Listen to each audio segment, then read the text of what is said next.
एकलव्य विद्या संकुल।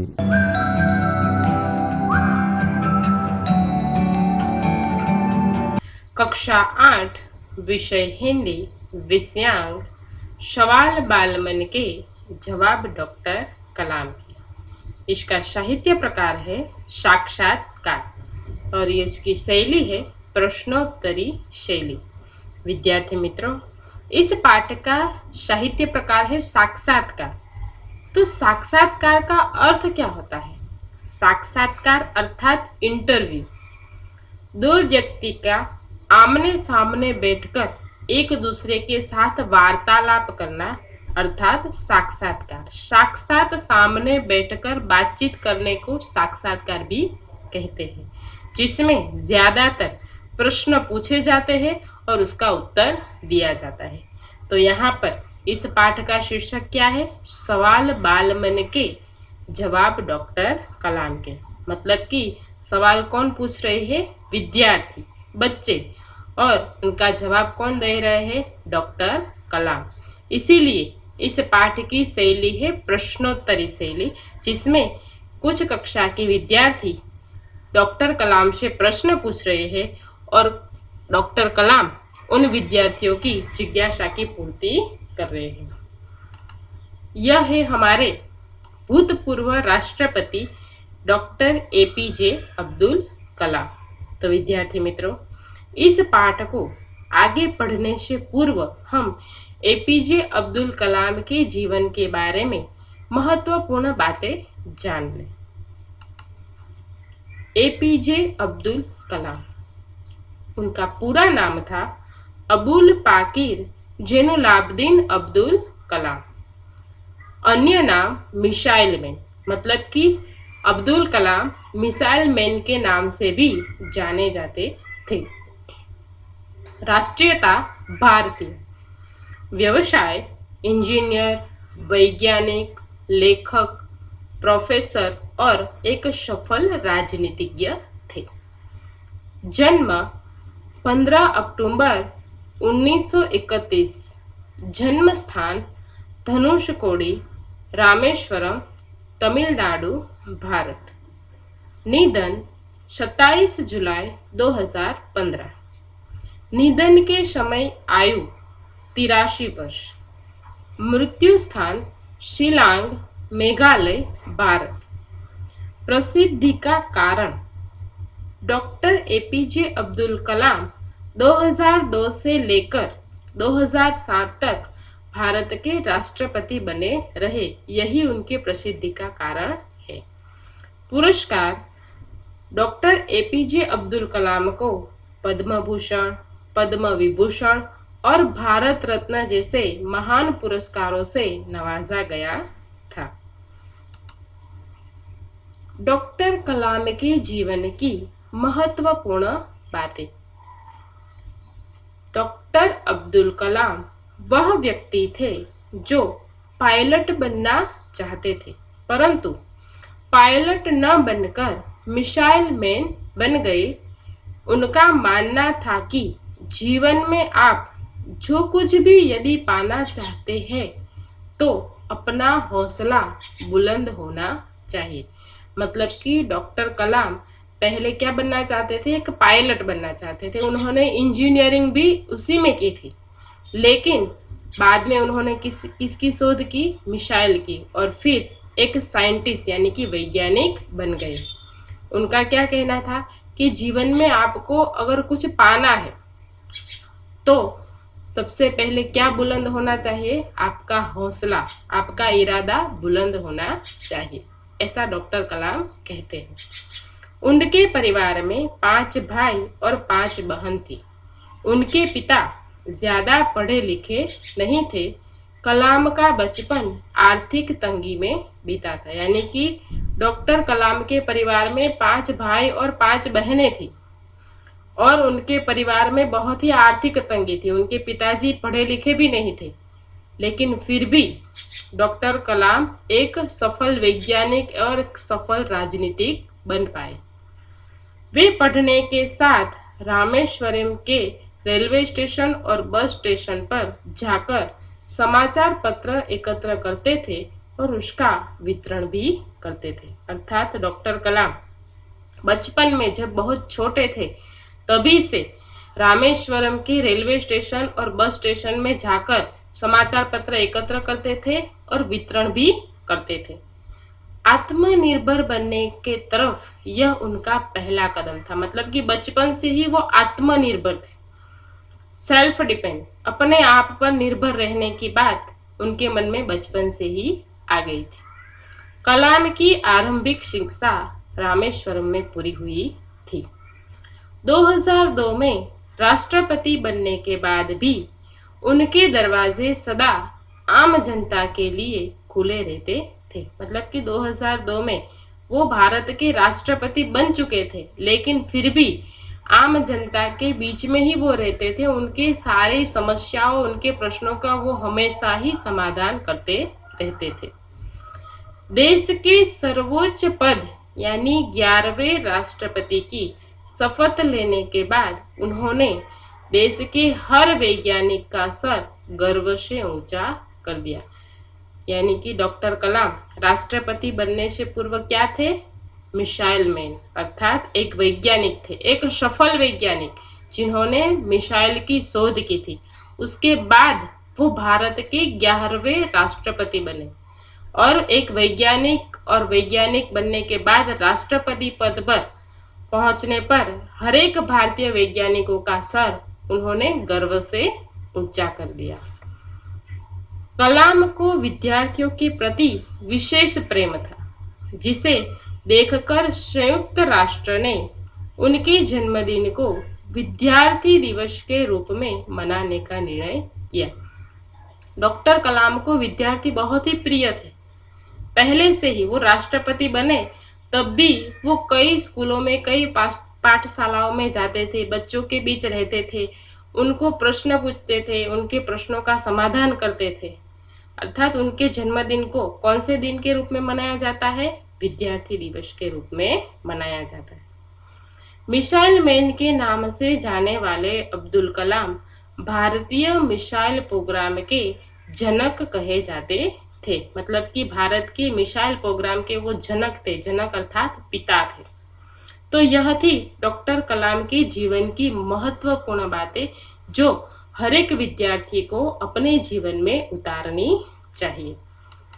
आगे doctor APJ Abdul Kalam और विद्यार्थी। हमने इसके आगे देखा कि डॉक्टर कलाम को विद्यार्थी बहुत ही प्रिय थे। वो उनके बीच रहते थे, उनके साथ बातचीत करते थे, उनके प्रश्नों का समाधान करते थे।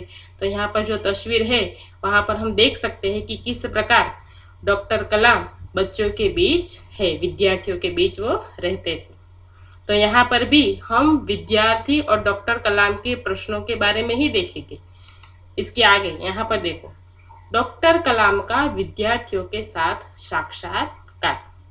तो यही पाठ हम आज पढ़ने वाले हैं, जिसमें यहाँ पर डॉक्टर कलाम बैठे हुए हैं और सामने विद्यार्थी बैठे हुए हैं। विद्यार्थी प्रश्न पूछ रहे हैं और डॉक्टर कलाम बड़े ही जुस्से और गर्व के साथ विद्यार्थियों को हकारात्मक उत्तर देते हैं। विद्यार्थियों के प्रश्नों, उनकी समस्याओं का वो समाधान करते हैं। तो आइए विद्यार्थी मित्रों, हम इस पाठ की शुरुआत करें, जिसमें बच्चों के प्रश्नों का किस प्रकार डॉक्टर कलाम उत्तर देते हैं वो हम देखते हैं।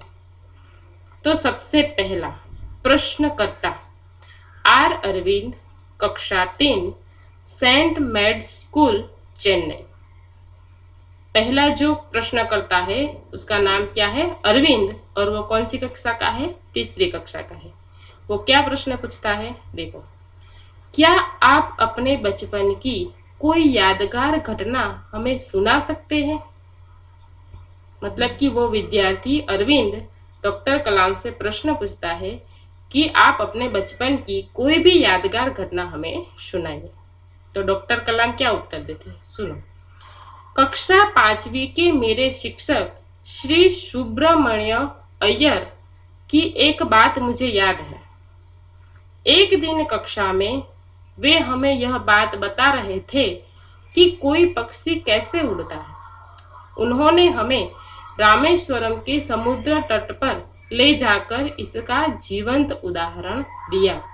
वह ऐसी यादगार घटना थी जो मेरे मन मस्तिष्क में हमेशा के लिए बैठ गई और इसी से मुझे आगे विज्ञान पढ़ने की प्रेरणा मिली। मतलब कि डॉक्टर कलाम ने कौन से कक्षा की यादगार घटना सुनाई? 5वीं कक्षा की।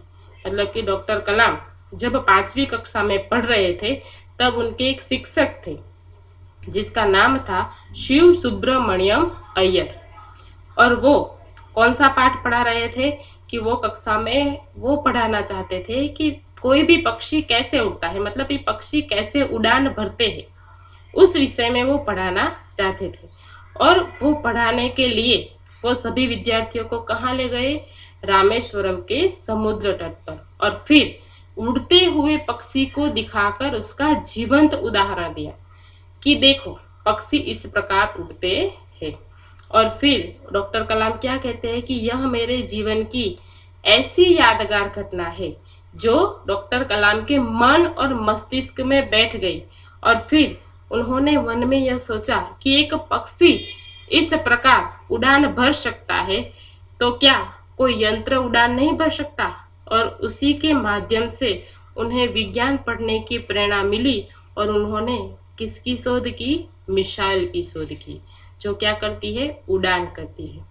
तो यह थी उनके 5वीं कक्षा की बचपन की सबसे यादगार घटना। इसके बाद का प्रश्नकर्ता सरयू मकर, कक्षा 5, वाल्मीकि नगर हिंदी माध्यमिक शाला, नागपुर। अगला प्रश्न पूछने वाला कौन था? सरयू मकर। कौन सी कक्षा का वो विद्यार्थी था? 5वीं कक्षा का। वो क्या प्रश्न पूछता है? बचपन में हमें किस भाषा को प्रमुखता देनी चाहिए? उसका प्रश्न बहुत बड़ा है कि हमारे विद्यार्थी जीवन में जब हम बहुत छोटे होते हैं, जब हम अभ्यास करते हैं, उस समय हमें किस भाषा को प्रमुखता देनी चाहिए? यह हमारे देश के लिए, आज की जनता के लिए सबसे बड़ा प्रश्न है, आज के विद्यार्थी के लिए और उसके माता पिता के भी लिए। तो डॉक्टर कलाम क्या उत्तर देते हैं कि मैंने स्वयं माध्यमिक शिक्षा तक की पढ़ाई अपनी मातृभाषा के माध्यम से पूरी की है। मतलब कि डॉक्टर कलाम का कहना क्या है कि हर एक विद्यार्थी को बचपन में किस भाषा को प्रमुखता देनी चाहिए? मातृभाषा को। जो उसकी मातृभाषा होती है उसी को ही उसे सबसे ज्यादा प्रमुखता देनी चाहिए। क्यों? क्योंकि बच्चे बचपन से ही मातृभाषा ही सीखते हैं। कॉलेज और उसके आगे की शिक्षा अंग्रेजी माध्यम की संस्थाओं में हुई। मतलब कि उसकी माध्यमिक शिक्षा मातृभाषा में हुई। उसके बाद जब वो कॉलेज में आए और उसके बाद उन्होंने इंजीनियरिंग की शिक्षा प्राप्त की, वो कौन सी भाषा में की? अंग्रेजी भाषा में। मेरा मानना है कि हम कॉलेज में भी माध्यम के रूप में मातृभाषा का चुनाव कर सकते, ऐसा डॉक्टर कलाम का कहना है। उनका कहना क्या है कि कॉलेज में भी हम हमारा अभ्यास अपनी मातृभाषा में कर सकते हैं, क्योंकि युवा अपनी मातृभाषा में ही सोचता है। अर्थात हम कोई भी भाषा पढ़ ले, कोई भी भाषा सीख ले, लेकिन हमारी सोच जो होती है वो किससे जुड़ी हुई होती है? मातृभाषा से जुड़ी हुई। एक बालक का जब जन्म होता है तब उनके माता के द्वारा, उनके परिवार के द्वारा जो भाषा उसे मिलती है वो उसकी मातृभाषा होती है, और उसकी सोच, उसकी शैली हमेशा उसकी मातृभाषा को प्रमुखता देती है। इसीलिए डॉक्टर कलाम कहते हैं कि कोई भी युवा हो वो सोचता किसमें है? हमेशा अपनी मातृभाषा में। हाँ, बाकी अन्य भाषा सीखनी जरूरी है आज के युग में, लेकिन सबसे ज्यादा प्रमुखता हमें किस भाषा को देनी चाहिए? मातृभाषा को। उसी में अपनी बात सहजता से कहने में सक्षम होता है। मतलब डॉक्टर कलाम क्या कहते हैं कि युवा अपनी मातृभाषा में ही सोचता है और मातृभाषा में ही अपनी बात सहजता से, मतलब कि आसानी से कहने में वो सक्षम होता है। पर इसमें कोई भी दो राय नहीं है कि वैश्विक स्तर पर संपर्क के लिए हमें अंग्रेजी जैसी एक संपर्क भाषा की भी नितांत आवश्यकता है। अर्थात देखो, डॉक्टर कलाम क्या कहते हैं कि हमें हमारे जीवन में, हमारे बचपन में, हमारे पढ़ाई में मातृभाषा को ही प्रमुखता देनी चाहिए और उसी भाषा में हमें अपना अभ्यास करना चाहिए। लेकिन फिर भी आज पूरे विश्व में सबसे ज़्यादा महत्वपूर्ण अगर कोई भाषा है वो है अंग्रेजी, जिसको क्या कहते हैं, इंटरनेशनल लैंग्वेज, मतलब कि अंतरराष्ट्रीय भाषा। इसीलिए इस वैश्विक स्तर पर अगर हमें संपर्क करना है, हमें आगे बढ़ना है, विदेश में जाना है, तो उसके लिए कौन सी भाषा सीखनी जरूरी है? अंग्रेजी जैसी संपर्क भाषा सीखनी बहुत ही जरूरी है। यानी कि डॉक्टर कलाम मातृभाषा के साथ साथ संपर्क के लिए जो महत्वपूर्ण भाषा है उसको भी ज्यादा महत्व देते हैं। आगे का प्रश्नकर्ता अर्श पटेल, कक्षा 5, चंदूलाल विद्या मंदिर, मुंबई।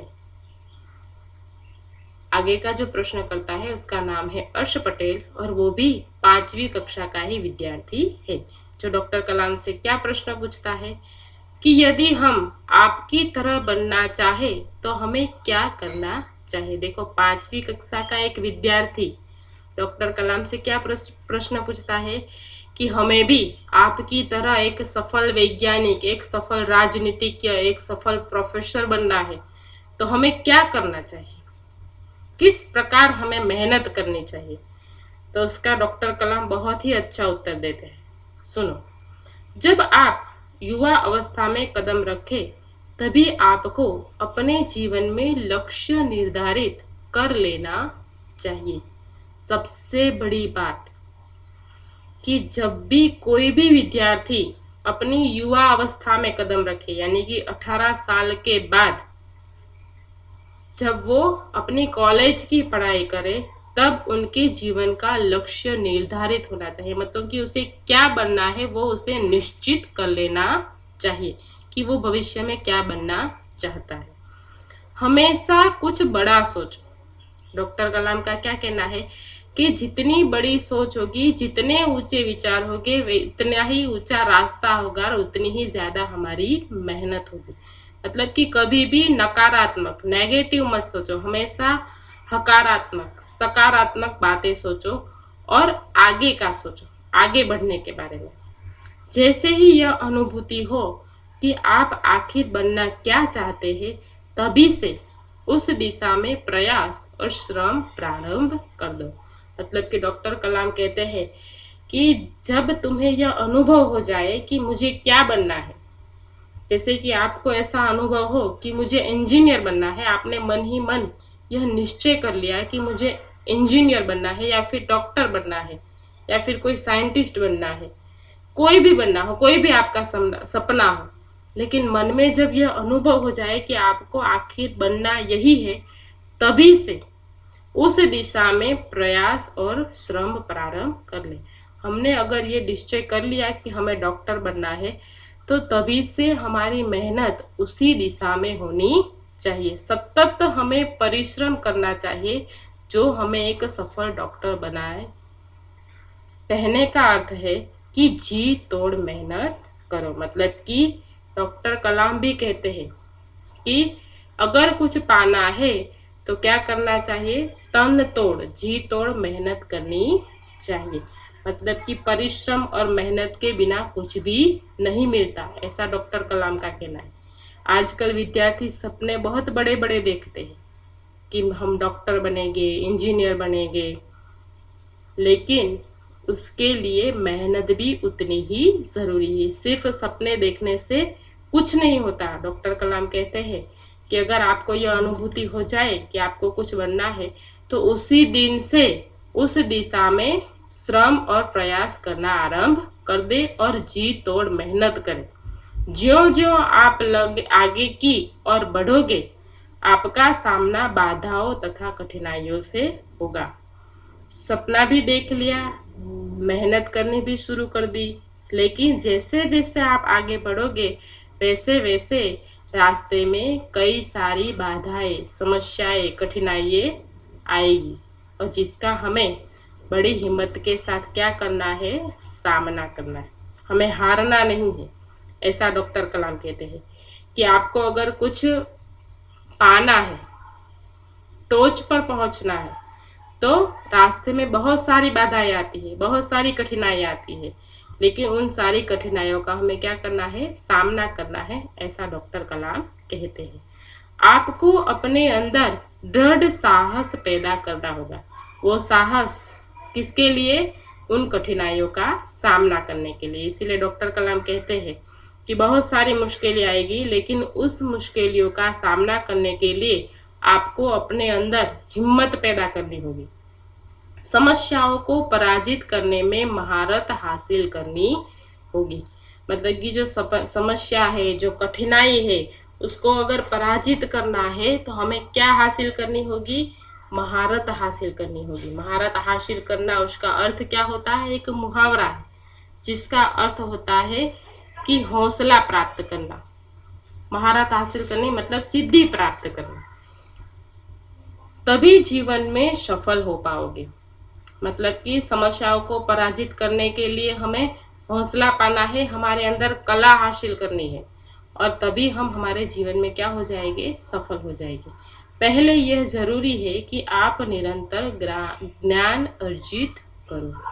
मतलब कि डॉक्टर कलाम कहते हैं कि जीवन में अगर कुछ पाना है तो हमेशा कुछ नया सोचना पड़ता है, नया ज्ञान अर्जित करना पड़ता है।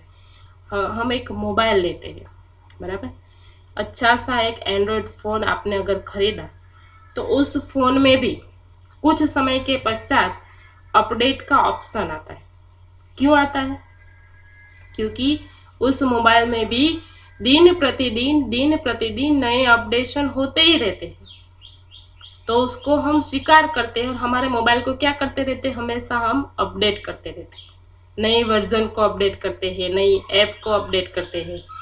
तो उसी प्रकार हमें भी अगर आगे बढ़ना है तो सतत नया ज्ञान अर्जित करना होगा, हमें अपने आप को अपडेट करना पड़ेगा, तब जाके हम सभी लोगों के बीच रह पाएंगे, अपना कुछ अस्तित्व स्थापित कर पाएंगे। तो डॉक्टर कलाम ने बहुत ही अच्छा उत्तर दिया कि अगर हमें जीवन में कुछ प्राप्त करना है तो हमें किस प्रकार आगे बढ़ना है, इस बात को उन्होंने यहाँ पर समझाया है। तो विद्यार्थी मित्रों, आज हम यहाँ तक ही पाठ का अभ्यास करेंगे। आगे का पाठ का अभ्यास हम अगले वीडियो में करेंगे। धन्यवाद।